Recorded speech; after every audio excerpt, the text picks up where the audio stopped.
ماه نور و رحمت و غفران کجا هستی؟ بسم الله الرحمن الرحیم. السلام علیکم و رحمت الله و برکاته. به حدیث دیگر از صحیح بخاری درباره روزه و روزه‌داران میپردازیم.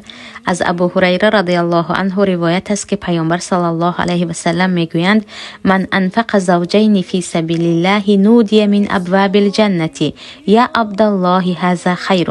هر کسی که یک جفت را از یک نمودی مال در راه الله صدقه میکند، او را از دروازه های جنت ندا کرده می شود که ای بنده الله، بیا اینجا سزای آن خیرهایی کرده ات را بگیر. و وقتی پیامبر می گویند یک جفت یعنی دوتا، مثلا اگر مال داشته باشد یا حیوان داشته باشد، دو نمود حیوان. اگر خوراکواری زیاد داشته باشد، دو نمود خوراکواری. اگر پول زیاد داشته باشد، دو نمود پول، گفتیم روبل و سامان. یا اینکه اگر طلاواری و مجوهرات داشته باشد، هم طلا و هم نقره. لباس داشته باشد، از دو نمود لباس، یعنی دو نمود را از یک نوع چیزی که در دست دارد. فمن کان من اهل الصلاة دعی من باب الصلاة. و هر کسی که از اهل نمازگزاران باشد و جز نمازهای فریضه خود این چنین نمازهای نافله زیاد در دنیا داشته باشد، او را از دروازه اهل نمازگزاران یا گفتیم از باب صلات صدا میکنند. و من کان من اهل الجهاد دعی من باب الجهاد.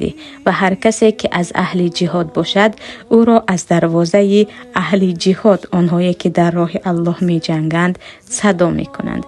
و من کان من اهل الصیام دعی من باب الریان.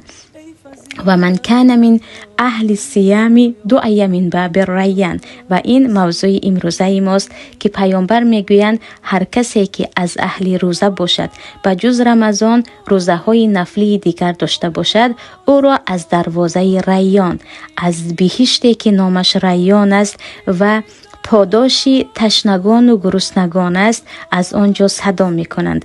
و من کان من اهل صدقه دعی من باب الصدقه. و هر کسی که در دنیا از اهل خیر و صدقه باشد، همیشه بجز زکاتی که به گردن او فرض است، این چنین خیرهای پنهانی و آشکاری داشته باشد، او را از دروازه اهل صدقه کنندگان صدا می کنند که بیا اینجا داخل شو. وقتی پیامبر این حدیث را میگویند، ابوبکر صدیق میگویند که پیامبر الله، پدر و مادر من فدای شما بود. البته هر کسی که به یکی از این دروازه ها داخل شد دیگر ضرری نمی بیند، برای این کفایه است. ولی آیا می شود که یک نفر را از تمام این دروازه ها صدا کنند؟ یک نفر هم از اهل نماز باشد، هم صدقه باشد، هم جهاد باشد، هم روزه باشد. آیا می شود که انسان از همه این دروازه ها صدا کرده شود و داخل شود؟ پیامبر می گویند البته می شود.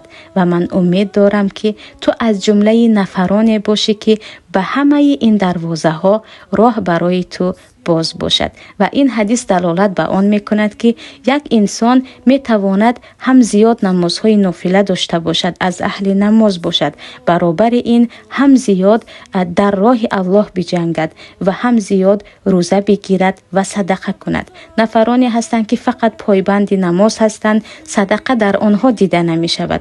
نفرانی هستند که از اهل خیر هستند اما در نمازهای خود بی‌پروا هستند. ولی می شود که یک انسان تمام این صفتهای اهل جنت را در بر گرفته باشد و صاحب باشد.